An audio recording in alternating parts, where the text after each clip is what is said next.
श्रोता प्रेमियों, मैं राम सागर शास्त्री आप लोगों के समक्ष रखने जा रहा हूं भक्त नामदेव की कथा।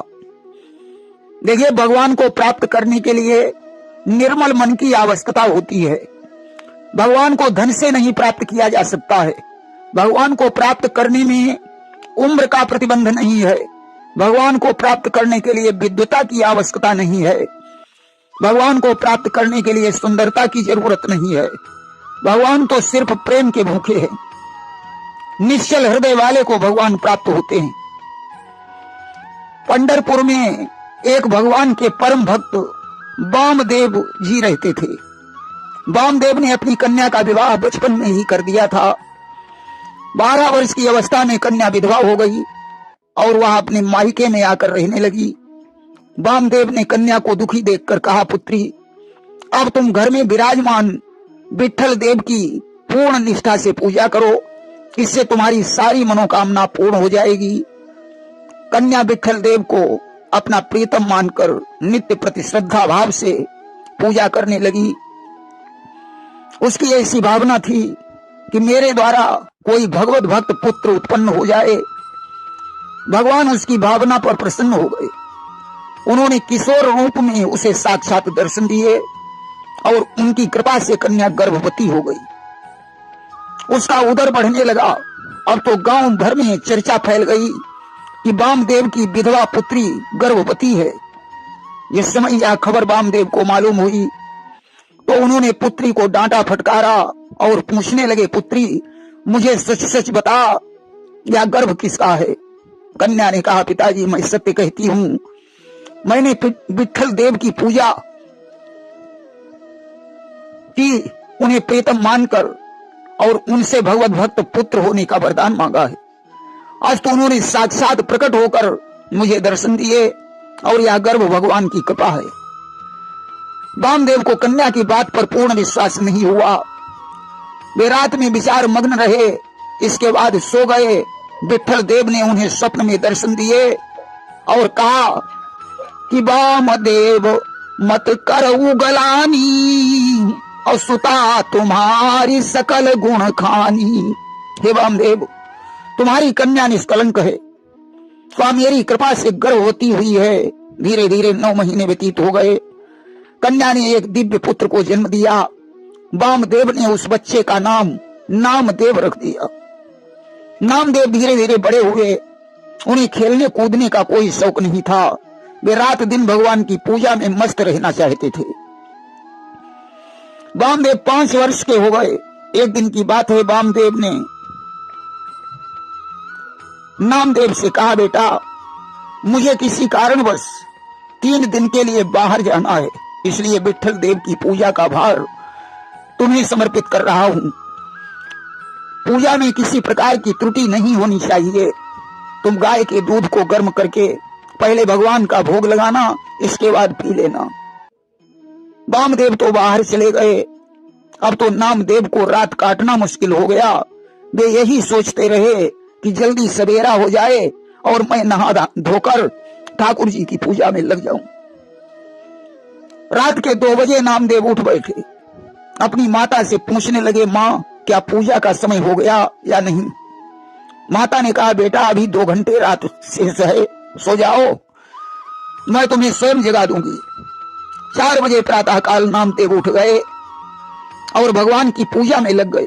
इसके बाद उन्होंने गाय का दूध गर्म किया, ठाकुर जी के पास रख दिया और बोले कि तुदीयम वस्तु गोविंदम तुभ्यमेव समर्पये सन्मुखो भूत्वा पिब प्रसीद परमेश्वर। हे प्रभु, ये दूध आपकी ही दी हुई वस्तु है, आप प्रकट होकर मेरे सामने इसे पिए। भगवान नामदेव की प्रार्थना पर प्रकट तो हो गए, परंतु उन्होंने दूध नहीं पिया। वे अंतर ध्यान हो गए। नामदेव ने कहा, प्रभु, अगर आप अपनी जिद में पड़कर दूध नहीं पिएंगे तो मैं भी आज भोजन नहीं करूंगा। नामदेव सारी रात बिना कुछ खाए पिए पड़े रहे। सवेरा हुआ, पुनः पूजा पाठ में लग गए। फिर उन्होंने दूध भगवान को समर्पित करके मंत्र पढ़ा। भगवान प्रकट हो गए। नामदेव ने कहा, प्रभु, आप नाना के हाथों से रोज दूध पीते रहे। आखिर मेरी पूजा में क्या कमी रही जो आप दूध नहीं पी रहे? भगवान दर्शन देकर अंतर्ध्यान हो गए। नामदेव उस दिन भी भूखे प्यासे पड़े रहे। तीसरे दिन फिर उन्होंने पूजा करके दूध भगवान को समर्पित किया। भगवान फिर उनकी प्रार्थना पर प्रकट हो गए। नामदेव ने कहा, प्रभु आप नाना के हाथों से दूध पीते हैं, नाना कल आ जाएंगे, आप खूब उन्हीं के हाथों से दूध पीना। मेरा शरीर जब आपकी सेवा के लायक नहीं है तो ऐसे शरीर का मैं क्या करूंगा? आज नामदेव ने हाथों में छुरी उठाई और ज्यों अपने पेट में भोंकनी चाहिए, भगवान ने आगे बढ़कर नामदेव का हाथ पकड़ लिया और बोले, नहीं वत्स, लाओ मैं इस दूध को पिए लेता हूं। भगवान आज दूध उठाकर पीने लगे। नामदेव ने कहा, महाराज इतना ध्यान रखना, उस प्रसाद के रूप में मेरे लिए भी छोड़ देना। भगवान ने आज बचा हुआ दूध अपने हाथों से नामदेव को पिलाया और अंतर्ध्यान हो गए। नामदेव के नाना जब लौटकर आए, उन्होंने पूछा, बेटा भगवान की पूजा ठीक प्रकार से करते रहे? नामदेव ने कहा, नाना जी 2 दिन तक तो भगवान ने मेरे हाथों से दूध ही नहीं पिया। भगवान बड़े उद्दंड हैं। मैंने बार बार कहा नाना जी के हाथों से दूध पीते रहे, अब हमारे हाथों से भी पी लीजिए, परंतु उन्होंने 2 दिन दूध नहीं पिया। तीसरे दिन मैंने छुरी उठाई और पेट पर रखी तो उन्होंने मेरा हाथ पकड़ लिया और दूध पीने लगे। बचा हुआ दूध मुझे भी पिलाया। नाना जी अब आप मुझे ये बताएं कि उन्होंने 2 दिन मेरे हाथों से दूध क्यों नहीं पिया? वामदेव बोले, तुमने उसमें मिश्री नहीं डाली होगी। नामदेव ने कहा, नहीं नाना जी, मैंने तो उसमें मिश्री भी डाली थी, फिर भी नहीं पिया। वामदेव को बड़ा आश्चर्य हो रहा था कि पूजा करते करते मेरी इतनी जिंदगी व्यतीत हो गई, परंतु कभी प्रभु ने मुझे दर्शन नहीं दिए। दूध पीने की बात तो दूर की रही। एक कवि ने लिख दिया कि न जाने कौन से गुण पर दया निधि रीझ जाते हैं, यही हरि भक्त कहते हैं, यही सद ग्रंथ गाते हैं। नहीं स्वीकार करते हैं निमंत्रण नृप सुयोधन का, विदुर के घर पहुंच कर भोग छिलकों का लगाते हैं।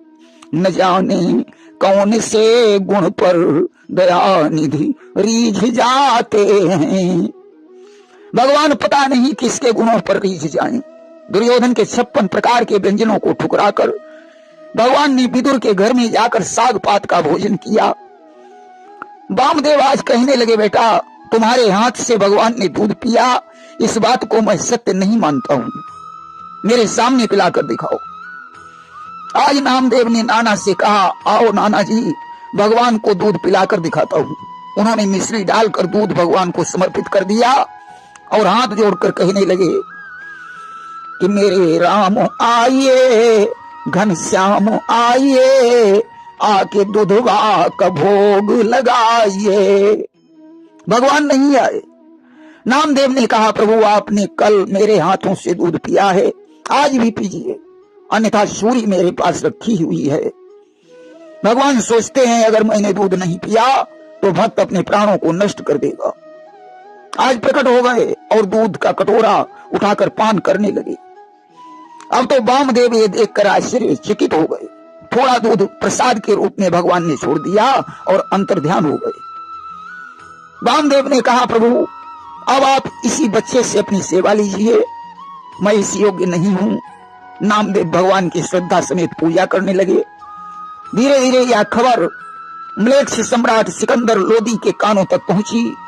उसने नामदेव को अपने यहां बुलवाया और कहा, हमने सुना है कि भगवान ने तुम्हें साक्षात दर्शन दिए हैं, आज तो आप मुझे उनका दर्शन करवाइए।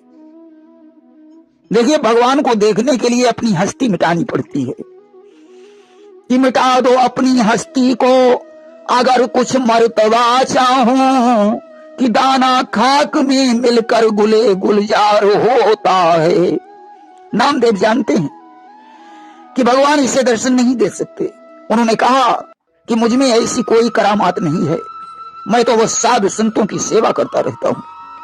सिकंदर लोदी ने कहा, कोई बात नहीं, अगर तुम भगवान के दर्शन नहीं करा सकते हो तो छोड़ो, इस मरी हुई गाय को जीवित कर दो, मैं तुम्हें भगवान का भक्त मान जाऊंगा, अन्यथा इस ढोंग के बदले तुम्हें फांसी पर लटका दिया जाएगा।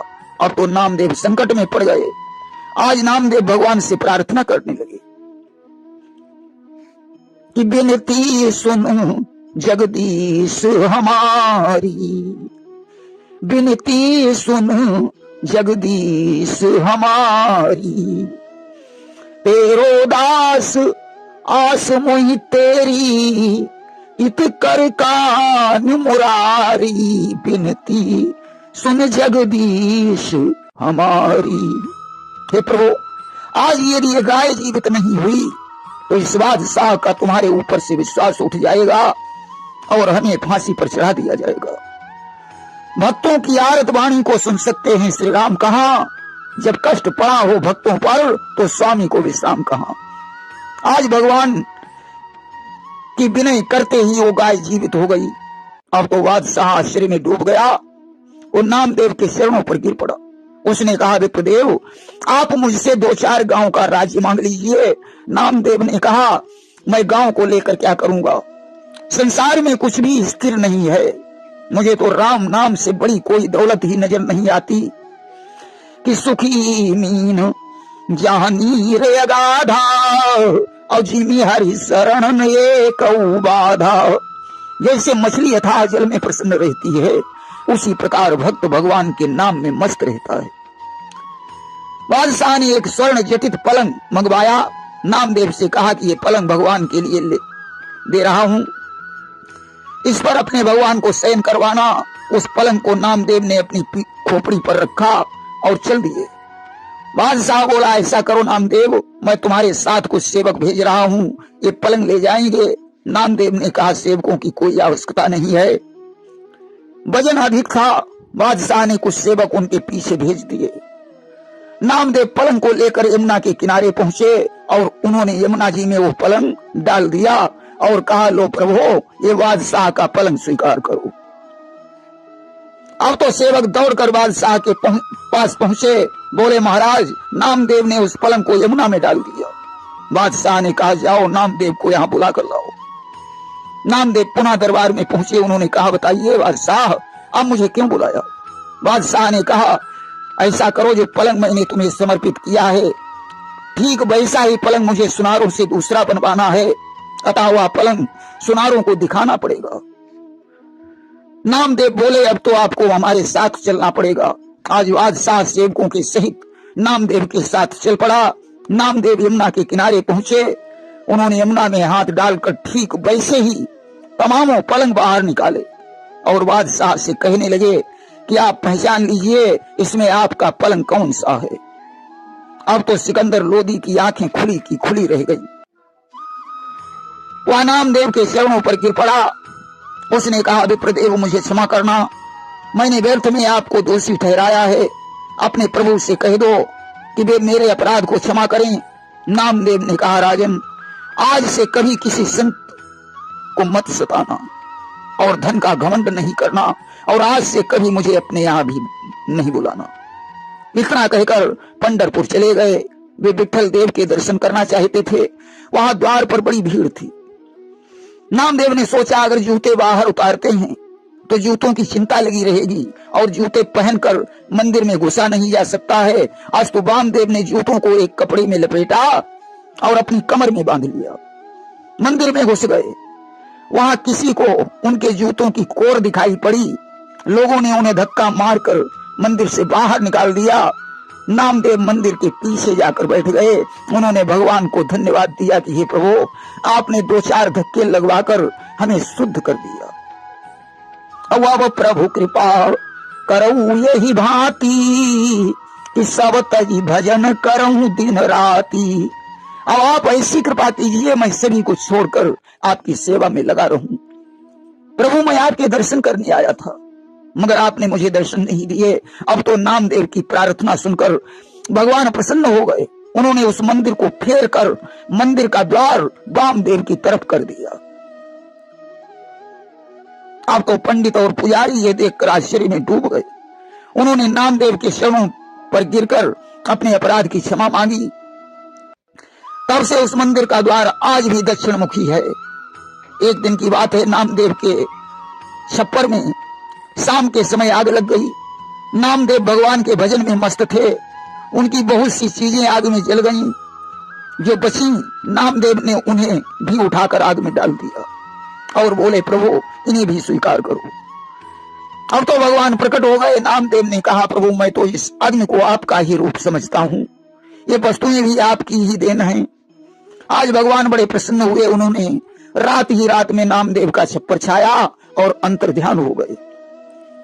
सवेरे लोगों ने नया छप्पर देखकर कहा, नामदेव ये इतना अच्छा छप्पर किसने छाया, मुझे भी बताओ, मैं भी अपना छप्पर उसी से छवाऊंगा।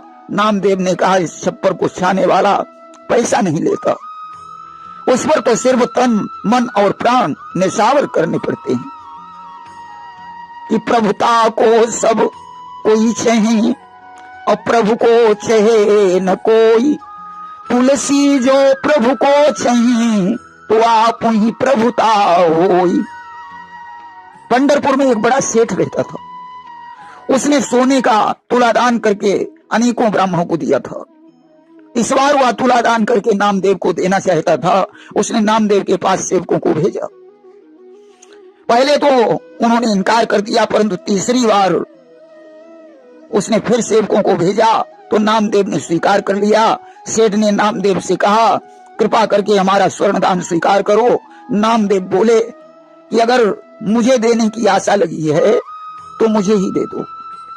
उन्होंने एक तुलसी का पत्र लिया और उस पत्र पर रा अक्षर लिख दिया और कहा, इस पत्ते के बराबर सोना तौल कर मुझे दे दो।